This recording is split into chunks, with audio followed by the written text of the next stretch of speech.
Something's happening in my neighborhood. Something's changing in a big way. It's called rock. Welcome to this latest edition of the Ril Dil podcast. I'm your host, Joe Quinn. Episode 924 of the Ril Dil podcast. We continue to look at the epic show Snowfall. We are up to season 3.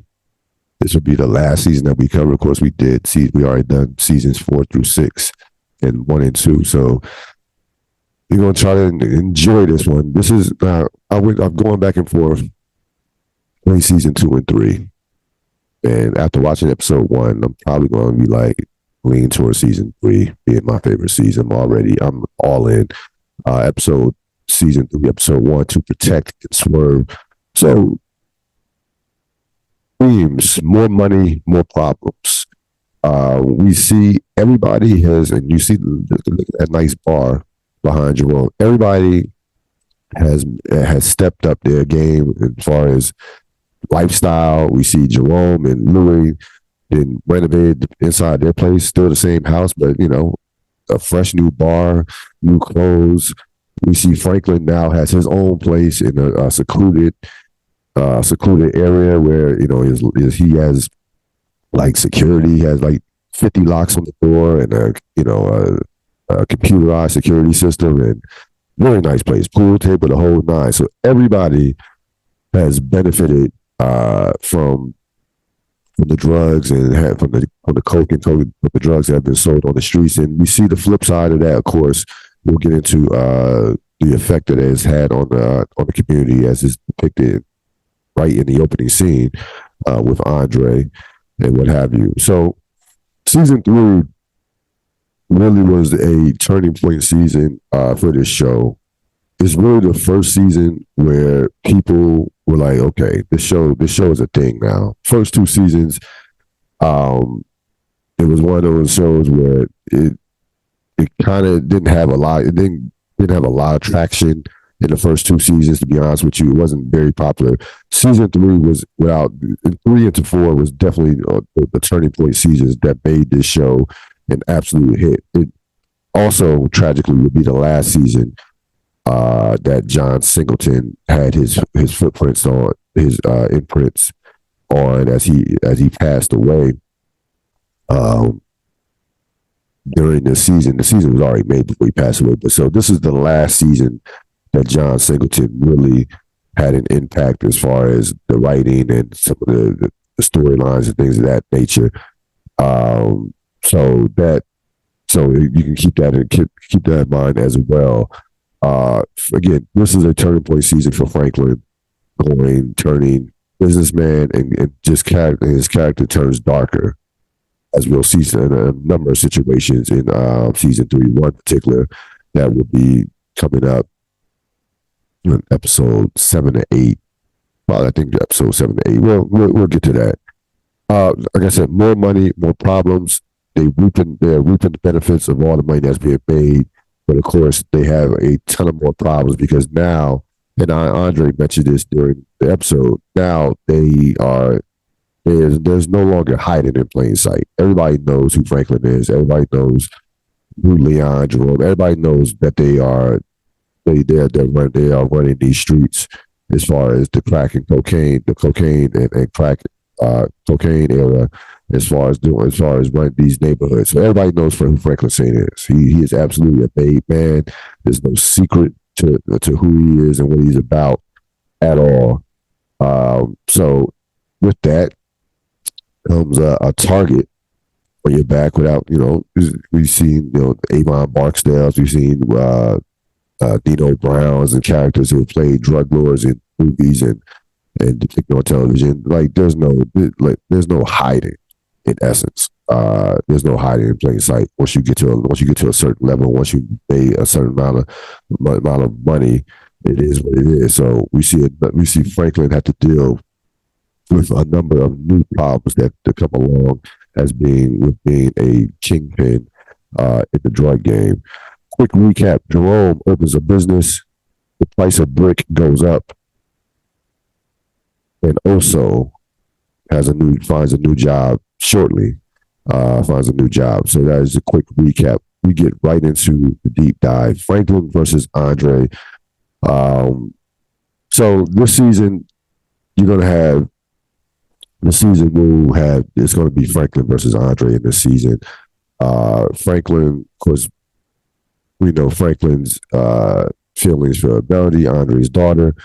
Andre has seen, and it was depicted in the opening scene, has seen what drugs have done to the community, and is really taking him aback. The opening scene, you have a crackhead who tries to steal money from a dealer, and the dealer sees Andre in the background in his peripheral, and says, basically tells her to step off. She tries to steal his money. He pulls off the car. He starts driving, and it gets to a point where he's driving at such a speed where she flies out the car, and forget about her how she felt. Forget about her being in pain. She immediately went to the crack pipe. Now, a couple of things about this scene that really stood out more so than I've ever watched it before. Than I've ever seen this particular scene or this episode before. The girl who looked, and this is the genius of this show. So Andre runs up, tries to see if the girl's okay. He sees her smoking a crack pipe. He sees her immediately grabbing the crack pipe and smoking it. So the girl looks like Melanie. Of course, we know it's not Melanie, but the girl looks like, when I looked at the scene, I only watched the scene 3 or 4 times. Like, that looks just like she favors Melanie that way. And I cannot believe that was by accident. There's no way that was by accident. And that is foreshadowing 101, to be honest with you, considering what is going to transpire in this season. So Andre approaches Franklin towards the latter part of the episode. He takes him on a ride, shows him what drugs are doing to the community, tries to basically, in essence, talk him out of being a drug. So during the scene, this is not about Andre trying to get Franklin to go on the straight. He knows Andre is too deep into the game for that. He knows. So this is him basically telling Franklin, "I'm on to you," and basically says we are at war in essence. This is not. I'm taking off the gloves are off. No more, out of respect for my daughter, out of respect for the fact that you really didn't have a father in your life. I kind of looked after you a little bit. Looked after you since you were a kid. That day is done. Like we're not doing that anymore. I know who you are. I know what you're about. I know you're destroying this community. So it's me versus you. And in return, Franklin basically calls Andre out for says you're a fraud. Like you are a part of a system that is in essence destroying our community in terms of the police force. So I see him. So he basically calls Andre like Uncle Tom. And the great thing about this scene is you see both viewpoints on. Obviously, Franklin is destroying the community, and obviously, what Franklin is doing is he's killing his own people in essence for profit. But what Franklin is he has a absolute capitalist mindset at this point. Franklin has that mindset, and he also has there's some Walter White in Franklin too. I started to notice that during this rewatch, these last 2 of these first 3 seasons, there's some Franklin, some Walter White, and I say that because Franklin, he is a pure. Walter White was an absolute narcissist. Franklin believes in what he's doing to the point to where if you're not following him, then you are clearly in the wrong. So it's not like Franklin's like, hey, I'm gonna do my thing. It's cool if you do your thing. No. I'm doing my thing. And if you're not doing my thing, then you are a part of the problem. And that's how he views Andre. He doesn't view Andre as somebody protecting people or protecting the good, doing good by protecting people, saving lives. Like, no, you are part of this system that, that in essence has helped keep Black folks down as well. and punishes our community as well. And in a sense, he's right. I mean, look what's going on with the police force, with police in 2023. It was been going on with the police slave patrols going back way back when, forever. So great scene. Again, these two characters will be added for the duration of the season. They genuinely don't like each other, which adds to, which certainly adds to, which will add to this. Of course, you have the Melanie aspect. That's part of it as well. So this is something that we're going to be watching for the entire season. This Franklin versus Andre dynamic. That scene's Leon, Fatback, and Manboy's Soldier. So Manboy, of course, we'll deep dive Manboy probably in the next couple episodes. But Manboy, of course, is the new kind of player, drug dealer in town. He is, and we find out that Manboy, and maybe I'll talk about this a little bit later in the podcast, but Manboy has a couple of his soldiers don't follow his instructions. He told them to just scope out what Franklin and Leon and what they were doing, just scope it out and kind of keep a low profile. They scoped it out, but they decided to try to rob one of Franklin's ice cream trucks, which we know is a front for the drugs and kind of the distribution of the drugs. So they go thinking they're going to rob this truck. One of the guys tells them, "Hey, just chill out, lay low." Two of them go. The two brothers go, and they both are shot and killed by Leon and Fatback. This, again, of course, this will have some ramifications, not only throughout the season, but throughout in this episode. So you see what we saw in the scene was some guys that didn't follow the orders. Manboy gave simple orders. Hey, just scope it out. They choose to go on their own and do their own thing, and they pay the price for it. So you had that going on. We also get introduced to a new character, Fatback, who is in essence Leon's number two. Always, the second guy, or one of the guys always needed number two. Stringer had Shamrock. So Leon, now we see Leon, stepping it up as far as his importance to the organization in terms of having projects with his own number two. So Leon. So now it's not even, again, shooting people in broad daylight. It wasn't broad daylight; it was at night, but in plain sight. This is where we're at right now. There was no hesitation whatsoever with Leon and Fatback killing these dudes. And again, these dudes paid a price for not following a direct order. They were told simply, "Hey, just scope out the place," and we see them pay the price for that.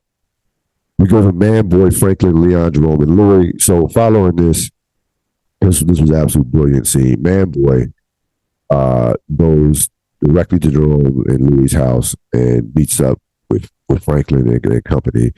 Of course, he's patted down. He immediately, acknowledges the mistake that was made by his peoples in terms of getting shot, in terms of not only in terms of trying to rob Franklin's ice cream truck, and he tries to kind of make a deal with Franklin. He offers the third guy up, as a means of good faith, and Franklin. Just, basically, Franklin right now is just kind of listening to Manboy, not saying a lot. You see him go back. You see Manboy go back and forth with Jerome and Louis a bit. And Louis recognizes that Jerome and Louis are together. And really nothing comes out of this scene as far as they get an introduction. First of all, to get some background on Manboy. Manboy and Franklin went to high school. So Franklin they already know each other in a sense, but they had seen each other since high school way back when. And of course, both their lives have completely changed since that particular time. So they know each other from that standpoint, but this is their first meeting as, in essence, drug kingpins. Franklin, of course, is higher on the totem pole than one Manboy. But this is Manboy basically getting more intel on what Franklin's organization looks like. He goes there basically unarmed. In essence, he goes there almost basically unarmed. Nobody. He had no. This was a ballsy move by Mambo because he came with nobody. He comes in. They could have killed him with a snap of a finger, like just like that. They could have killed him. Of course, they were not going to do that. But the actor that plays this, it was just was brilliant in this scene. He's cool. He's trying to figure out the layout of the land as far as what he's still trying to figure out what Franklin is doing, what Franklin is all about in terms of his organization. And this is the ultimate cat and mouse chess game between Franklin and Man Boy, kind of like a boxing match. Two fighters filling each other out. Franklin basically tells him, "We don't need help, finding your boy." In essence, like we just don't. We'll think that will take care of itself. And you see Man Boy head out. We already see some early tension between Man Boy and Leon, so that's something to keep an eye on throughout the course of the season. And again, the thing about this scene is Man Boy, how observant Man Boy is, even with the Jerome and Louis situation. He says to Louis, what you doing, basically what you doing with these ignorant and with, a bunch of these ignorant folks or whatever, something to that extent. Jerome speaks and he immediately recognizes, okay, you must be with him. So Man Boy, very observant, very doesn't, talks a lot, but also talks a lot, but also is very calculated. Again, this cat. We will get to really know this character over the next season, and you saw him also in season 4 as well. Just a fascinating character that we'll see certainly a lot more of. But in this scene, he was just trying to get more information and more intel on what Franklin was about, and trying to make a peace offering, considering that his boys violated his direct order and got themselves killed. Louis and Claudia.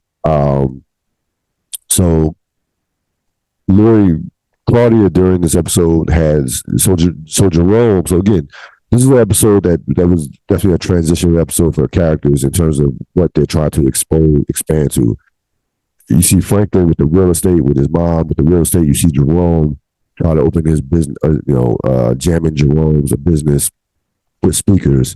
And Claudia, of course, Louis, of course, left Claudia and they got into a fight. We remember that particular scene and how that, Claudia is just all messed up right now. She took that out. She took that out, of course, on Jerome.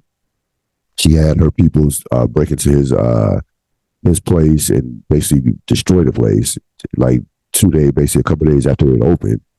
And so Louis goes in trying to kind of piece things together with Claudia, trying to keep her off Jerome's ass and keep them, keep everything, trying to make peace in a sense. They have a discussion. Louis finds that Claudia is all fucked up. Claudia now is addicted to cocaine. She takes a bath, and we see that she again is just all messed up, out of sorts. She says that none of the doctors have been able to do, the headaches, the migraines. None of that has worked. And Louis, we in essence will find out later, especially in season 5, we find out. And I can say that now because we already did season 5, that this is in essence, this was Claudia's final episode, as we find out that she drowned in the tub, and that Louis kind of assisted her. Now again, Claudia was already addicted to cocaine, so she's already addicted. But Louis gave her a little slight nudge, and we see the guilt when Louis returns back to Jerome later that night. We see the guilt in terms of her knowing that Claudia is gone. So they closed the book on that story arc. They closed the book on that particular character. Again, at the time we kind of figured it out, but it didn't come out till really season 5 officially that this was how Claudia, that Louis was in essence somewhat responsible for basically putting Claudia out of her misery. MVP Manboy. Again, I think this character, the scene where he goes in, tries to make the peace with Franklin. This actor who was brilliant. Melvin Gregg is the actor's name. He's been on YouTube for years as well, doing like Denzel Washington impressions. Very talented actor. Was in I think he was in the new LeBron James House Party. He was in that as well. So he's been getting a lot of work lately. But he was great in this particular episode. In this particular scene, he was great. Just he's kind of like he's kind of like Franklin light in a sense. He's a thinker, not very emotional. You see that, in a scene where, and we find out that how they had the recipe because Wanda is working for them, and Wanda was the one that gave them the intel on the ice cream trucks and what have you. So when they come back, and when the one guy comes back who's the survivor of the shooting, Wanda, basically tries to throw her 2 cents in. He basically says, no, there was nothing. They should have followed orders. There was nothing Tyrell could do. But we also see the other side of Manboy, that he, in order to gain an advantage or what he thinks is an advantage, he will sacrifice somebody, a low worker like Tyrell, as he sacrificed Tyrell to get it good. And to try to get it good with Franklin Saint. And so we see both sides of that. We see how smart Manboy is. And also we see how cunning and just how devious he can be. You get a taste of that during this particular episode. Like, he's loyal to the business. He's not loyal to any of his guys from that standpoint. So, again, there's the scene that he did with Franklin, and that particular scene, that was just a brilliant scene. And again, this character is a very not the typical drug dealer character. I think they kind of went away from that. Like I said, a thinker, similar to Franklin in essence, and certainly we will see definitely going to see a lot of him over the course of this next season. Of course, we already did season 4. He played a major role in season 4 as well. So, and also Manboy, the group that he's leading, we get introduced to the Crips. Those are the group. They are the Crips.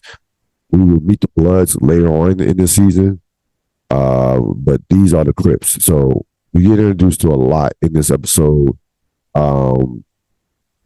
You see just the ramifications of what's going on, of Franklin's business growing, the amount of money that he's bringing in, the gangs that is in essence helping to start. As far as Teddy goes, of course, Teddy meets with Franklin and tells him, hey, the price of brick is going up. So it was maybe 12 keys before, it's going up to 15. And they have an exchange where Franklin basically said, I basically thought you could control that. Teddy's like, I'm not beyond supply and demand. Like, they are the government, the DEA is cracking down on their operations, so it's tougher enough for them to move the cocaine and what have you. And he lets Franklin know, you only breathing fresh air, free air because of me. So Teddy kind of put Franklin in his place, just as a reminder, like, in a way, I own you. And we also see Teddy meet up with Gustavo, offering him a job. And we find out that we already knew, of course, that, of course, Lucille is gone and in essence is not coming back. Gustavo is working in a bar in Arizona, and Teddy Teddy finds him and tries to offer him a job, considering that Teddy's brother in this episode. And also, this is the main part of the Teddy deal in this episode, or the Teddy story in this episode, is we get to see just how torn and how broken his relationship is with his father. Teddy tells him about Matt. His father chastises him about Matt was in great condition, great shape before he got involved with you, and you bring him back in this type of condition. So he gets on him about that. Teddy just says, "I'll continue to send money," and the father said, "Hey, we don't want your guilt money." So we see that relationship is completely broken, and just gives you more insight on who Teddy is and what Teddy's about, as far as just being strictly about business and really no real emotional attachments, emotional side to what Teddy Mack or Reed Thompson is about. That's going to wrap it up for this latest edition of the Ril Dil podcast. We will see you next time with episode 2, season 3 of Snowfall. So long.